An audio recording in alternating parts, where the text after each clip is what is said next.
This episode of Nuff Said is brought to you by Tweaked Audio. To get awesome headphones, go to tweakedaudio.com and use the coupon code Southgate to get 30% off, free shipping, and a lifetime warranty. Or you can get there through the link on our website, southgatemediagroup.com.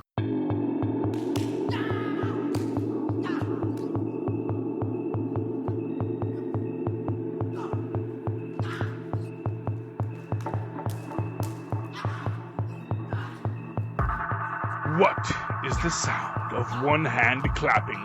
What is the sound of one fist punching? What is the sound of the IronCast? Welcome back, students, to the IronCast. I am your host, Charlie, the Professor Esser, and with me, as always, is my friend of wealth and svelteness. It's Mozz. Yes, it is Mozz. Welcome back, dear students, to the CageCast, Season 2, Episode 1. Tonight's episode, The Fury of Iron Fist. While rival gangs battle for the soul of New York, Danny and Colleen cross paths with an old acquaintance. Joy embarks on a new adventure. Our director is David Dobkin. Our writers are, of course, Roy Thomas, getting the Marvel Comics credit along with Gil Kane. Oh, Gil Kane. Was that the guy who drew Batman? I don't know. Created by, credit is, of course, the ignominious Scott Buck. M. Raven Metzner gets our written by this week. Matthew White and Tatiana Suarez Pico is our executive story editors, whereas Jenny Lynn is just a regular story editor. And I think that's everybody, except for a bunch of other Marvel credits for who created each of the characters. Neil Adams, John Byrne, Larry Hannah. Get Colleen Wing, Davos, Colleen Wing, Ward Meacham, and Joy Meacham. Gil Kane is, of course, Denny Rand. Roy Thomas, Denny Rand. Chris Claremont has a Davos credit here. Bill Everett also got some credit on creating Danny Rand. Doug Monick did Colleen Wing, Ward Meacham, and Joy Meacham. Joe Romita Jr. Worked on creating Typhoid Mary and Mary Walker, as did Ann Nocenti, Tony Isabella, and Frank McLaughlin. Boy, all those Marvel guys putting all this work in, and this is what they get. And this is what they get for it. Okay, let me just say this starts out strong. Okay. Obviously, Maz does not agree. I don't know. You have a man punch an armored car. That makes me take notice. The fight scenes were pretty cool. I'll give you that. Yeah, I really felt that they put a lot into their fight scenes in this. When we were talking about this earlier, I just think it's so hard to get beyond Danny as a character. And I do think that it is intrinsic to who Danny Rand is. That I think he works better in the comics. I just think when he becomes human, he becomes a bit too real. And I think what I really actually do like about this episode is it is really like he does understand that. He understands how ridiculous his life is. And he hates it. And it's interesting because, we were just talking about, the choices we make and those paths set out for us, talking about Mariah in episode 9 of the CageCast for season 2. And I think that this is part of what Danny is working with. Again, trying to make the difficult choice to be good. But of course, the problem for Danny is there is little he can do aside from, as many a philosopher has said, give all you have to the poor and come and follow me. There is little he can do to alter his life except the most extreme thing he could do, which is actually just, disavow all the wealth and power. But of course, in doing that, he would also be disavowing all the good he could do with that wealth and power. So he is in this same question that Davos puts to him in reference to the fist. Mm-hmm. Give it up if it really, and he's like, well, no, I kind of like it. Well, I think and here's what I'll tell you, because here I think is the real. There's a little thing that we get when and what was it when Davos meets was it is it yeah, Mr. Yang, when he meets with Yang about the item they're trying to get imported. Right. And Davos makes the point that where he comes from, those who go back on their word are thrown from the cliff. Mm. And then he says, and as a child, I would go down to break their bones for good measure. And I think in that moment, you get the entire reason why he was not allowed to have the Iron Fist. Because I think this is where someone said, this child, and it is his own father who says this, I believe, as we watch, because it seems like his father, from what he says in this, made the decision that allowed Dany to have it. Because he says, he says to Dany, had it not been for the interference of my father, I would be the Iron Fist. Right. I think it is this point that that is revealed in that simple scene, that Davos has always been one who would choose evil. Even as he says, I am the righteous man, because you are evil and therefore I am punishing you. But as we've seen with the Punisher, that path of punishment isn't really a hero's path. It is a path, maybe some might say, is a net good for society that you will have a Punisher. And Davos certainly would love to be the iron-fisted Punisher. But as the sacred caretakers of this power, there is this importance to them that that power only be granted to one who will show the responsibility. And when you look at Dany Rand in this situation, when he says, they say, I am the barefoot billionaire who never had to work a day in his life, and of course, I believe it's Edward Meacham says to him, well, they're not wrong, Yeah. And even as he is making the choice to work a day in his life, he is still making that choice. Essentially, he has not been put in a place where he did not have a choice. Although one could argue his entire journey on the path to become the Iron Fist was not his choice. That's true. His plane was shot down. Exactly. The plane crashed, and then he had to find his way through the world he was in. And in doing Ward Meacham, not Ed Meacham. And in doing that, he I have IMDb open right in front of me. I don't know why I just don't look at it. When he came back, suddenly he went from a world where he had no choice and survived to a world where now survival is no longer something he has to worry about. And it's a world where no one sees him as someone who has earned his place. Because, of course, they see, I guess much like Mariah, again, just to touch it back to Mariah, Mariah's problem has always been that people see her and just see a Stokes. And they don't see all of the work she did to be more than a Stokes, to be more than a crime boss. And yes, she worked with the crime syndicates and she was connected and all that kind of stuff. But up until her meeting with Shades and the start of their relationship, she was not the one committing evil. She was the one who was the face of legitimacy. And I think for Dany Rand, his problem is that he feels there is no way for him to prove his legitimacy.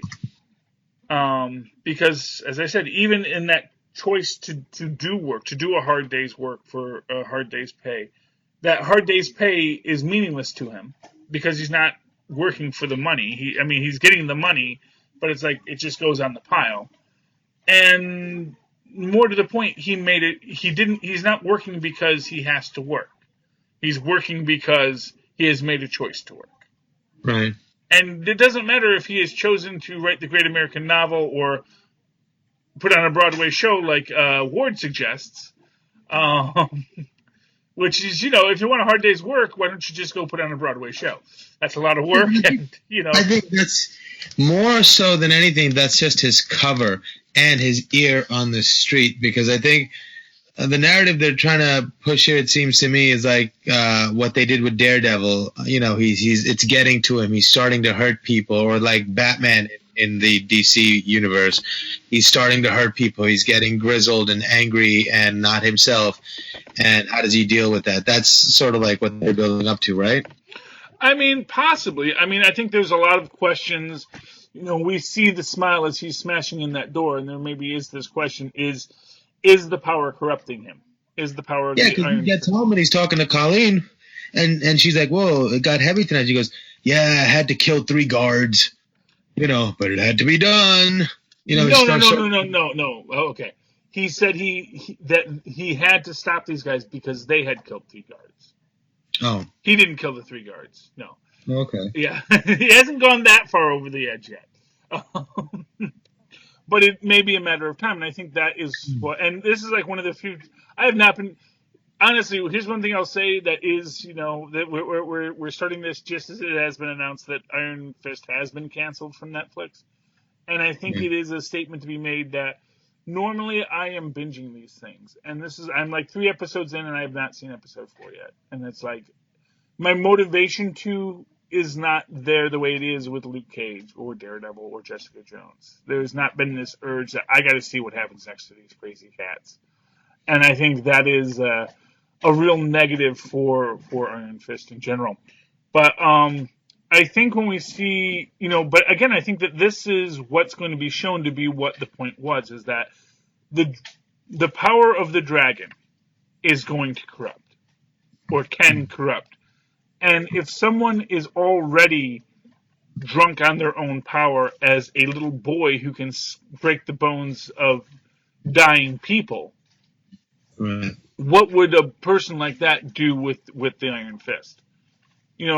Davos may say, I seek to, I will serve Kunlun, but, I don't know if he would. I don't know what is, I don't know once he has that Iron Fist, if anyone's questioning of his approach to the universe is ever going to be allowed.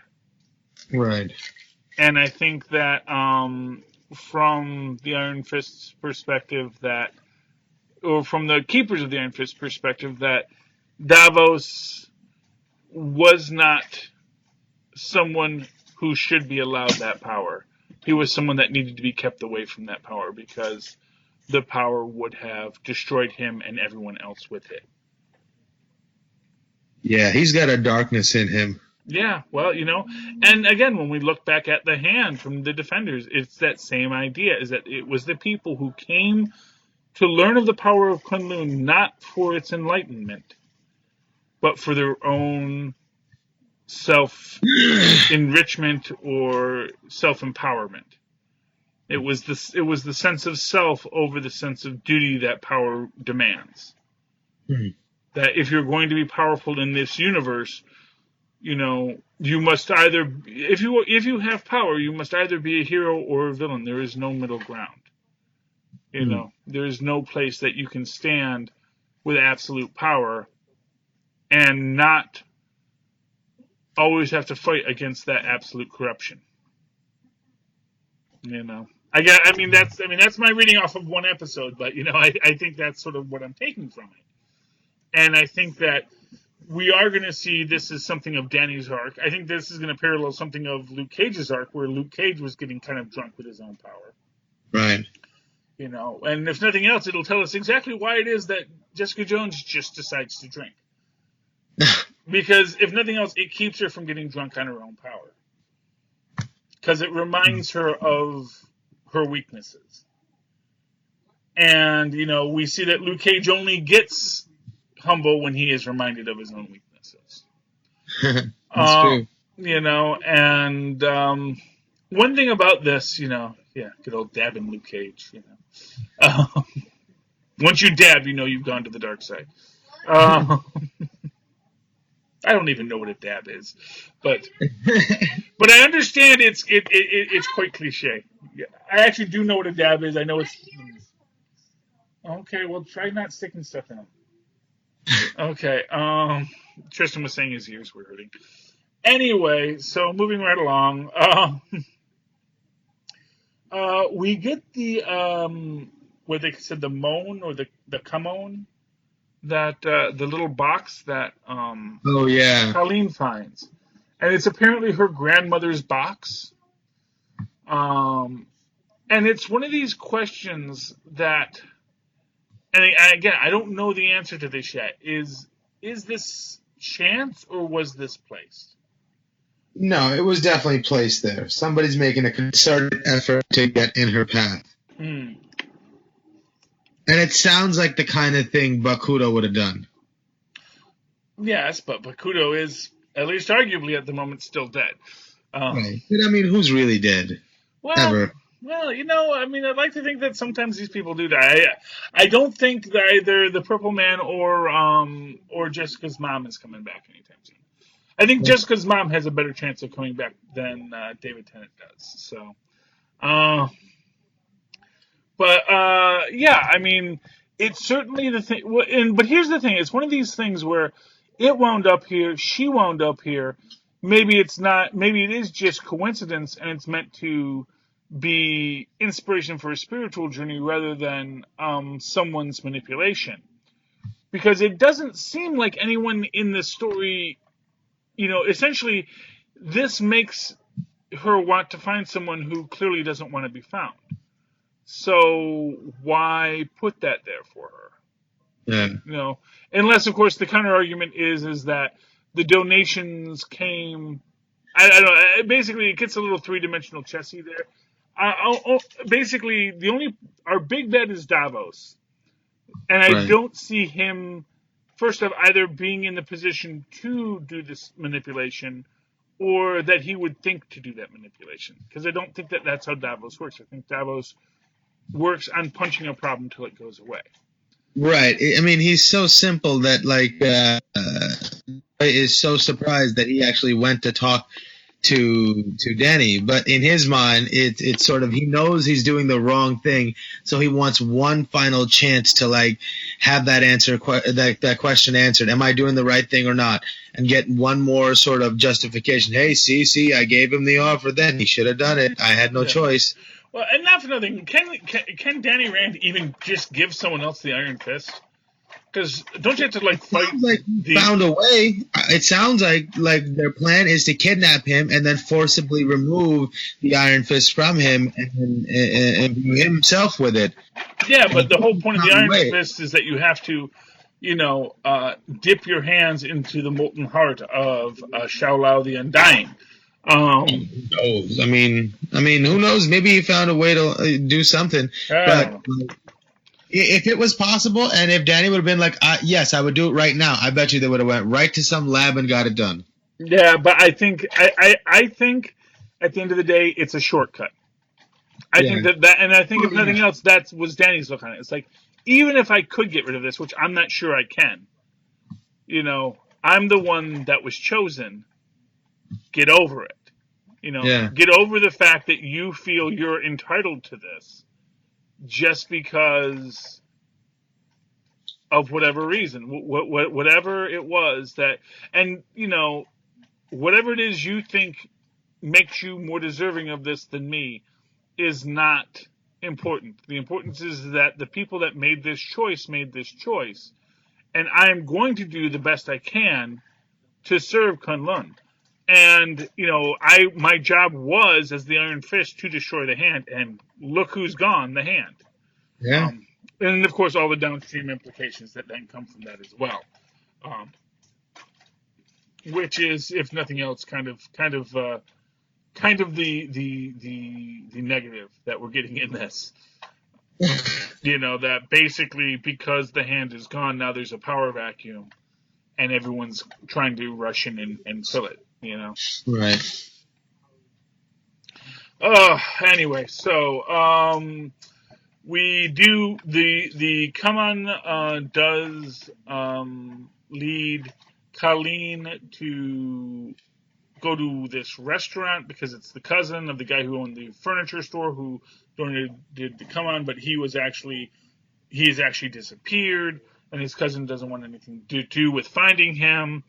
But at this time, then this group of teenage street toughs who have been harassing him come in, and Colleen goes and beats them up, and then they actually call because they are paying this thing protection money I forget if it was the Golden Tigers or the Hatchets. I forget. The Hatchets are who they're paying, but the Golden Tigers are these young upstarts. Oh well, actually, okay, well, yeah, that's something a little different.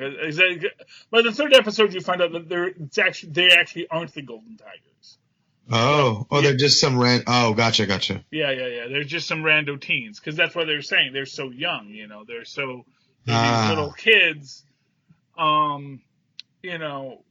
Being sent on this job. And when the Hatchets do show up, because, hey, when you pay your protection money, that's supposed to keep this sort of riffraff out, Right. But, of course, Colleen and Danny are taking care of it themselves. And honestly, it didn't really sit well with me that the guy was so cool with them defeating both the young kids and the Hatchets. Because it's like, this is actually going to come back to bite me. He really should be like, look, I'm paying the Hatchets to go kill these guys, not you guys, I have a whole system in place here, really. So, it's maybe not the best idea that did this, but he decides to give them what information he has on his cousin who has gone into hiding because he owes the Hatchets money. Never borrow money from a gangster. If there's one thing we've learned, it never ends well. Because they're gangsters, It's like, it's like when you go to a casino and you think you're going to beat the house. And, you're not going to break the bank, And if you're going to try and do that, you got to understand that they're going to do everything in their power to make sure that not only do you not break the bank, but that they break you. Right. That you can only play with gangsters so much, and borrowing money from gangsters, it usually ends poorly. That's just my guess on that. I don't know. But we do see that Davos and Joy are working together. We also see that, poor Ward. I feel so bad for Ward that he has to deal with Danny Rand every day. And now he's got like an evil Joy on him. Oh, well, I'm the one who always said Joy has always been evil. Anyone who ever thought for a minute that Joy wasn't evil was kidding themselves. She keeps drugged water in her office. Yeah, no, but I think she's going to be the one in the end who saves the day. I think she's going to be the ace in the hole, because she doesn't want to be doing this. It's hard for her to do this. I don't think she really wants to be doing this. Maybe she's blinded by rage, or maybe she's selling it, but I think she's going to be the one to save the day. Not for nothing. I think you're just blinded by those, I don't know, baby blues, baby browns. I think that because she's a pretty girl, you're like, oh, she can't be that evil. I'm telling you, maybe. She is that evil, and twice more over. She's the most evilest lady in the show, and you mark my words, she is going to go down swinging, spitting in the face of Mephisto at the end of this, saying, is that all you got? She is going to be, because like I said, I never thought that this character was innocent. They try to play her as innocent, but I don't believe she is. I really think I don't think that she's innocent. I think she's in her moment feeling what she's feeling, but in the end, when it comes down to it, she's not going to want to pull the trigger or the final, whatever. At that point, she's going to be like, all right, I've had my tantrum, and she's going to use her powers for good. Yeah, I think that's like hoping Bushmaster will. I think that she is good in Bushmaster too. Well, I don't think so, honestly. I think that Bushmaster Here's the thing. I think that these characters always have the choice to do right, to find a better way to approach their lives. Yeah. And invariably, once you just make the decision, revenge is more important than sanity, insanity reigns. And that I think is what we see here, is that, this character is, because her and that's the thing, is like she's blaming Ward because her dad didn't want to talk to her. That Ward got to be in charge and she didn't. Basically, she got massive daddy issues, and she's blaming everyone else about the daddy issues. And it's, aside from the fact that, it's pretty lame to give this female character these massive daddy issues as her raison d'etre, but it's also kind of it's kind of shallow for her. Yeah. It's like, our father was in the hand and he was hiding and you were the only one that knew. And, and like I said, poor Ward, he's like the guy, I just wanted to be a privileged white male running a major corporation. That's all I wanted. I did not want sorcery and ninjas. None of this was any of the stuff I signed up with. They did not teach a course in ninjas at Harvard Business. Poor Ward is like, and then you've got Danny, who's like, oh, let's just give everything away, or, oh, let's just, the counter, just when it's like, oh, let's just sign whatever she says, just whatever. Right. Just not to have to deal with it, just sign it away. And it's like, Ward is like, that's, even if we're going to say, that's fine, I understand what you want, we're going to have our lawyers look at this, and we'll talk about it we'll talk about it on Friday. Give us a day to look over this. If everything checks out, no problem. You want out, that's fine.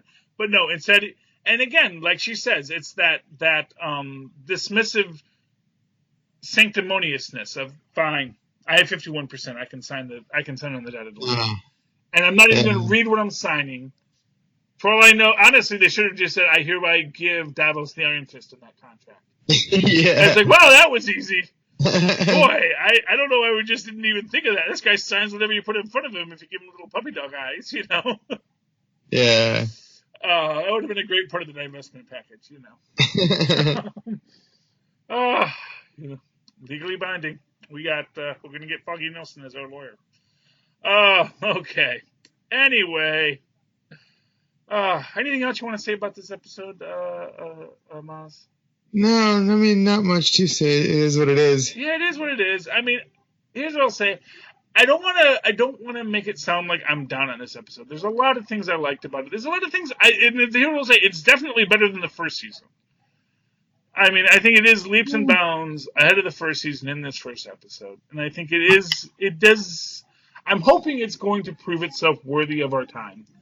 But I don't feel like it has the same sort of charm and the interestingness that the first couple of episodes of the first season at least had.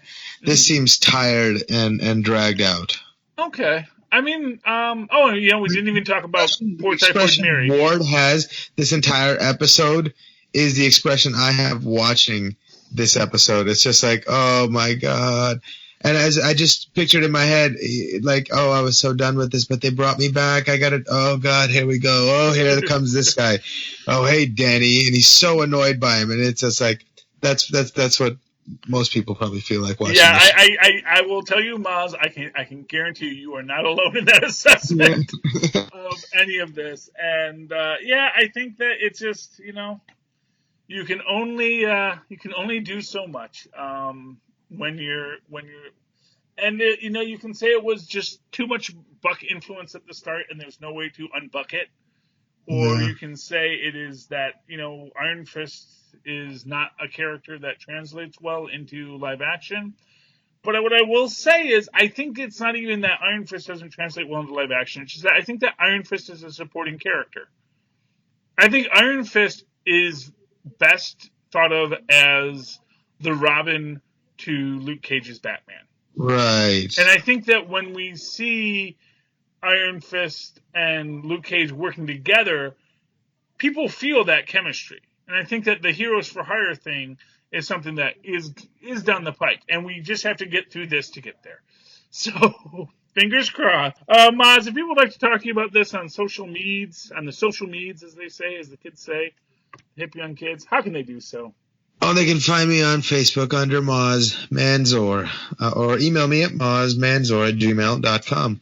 That's MOZZMANZOOR. And of course, you can always write to me that old-fashioned email way the Mozz and Paz once did at superconnectivityblog@gmail.com. That's superconnectivityblog, all one word, @gmail.com. And then follow me on Twitter as I live tweet Cloak and Dagger, Agents of S.H.I.E.L.D., Gotham, and all the other great shows that are out there. At Charlie Esser, that's CharlieEssser. Look for the 2 E's in the middle for quality. Ping! Dear students, thank you for studying with us once again here within the IronCast. Know always that the road to Kundalun is not a path to a door, but a road leading forever into the horizon. Good night.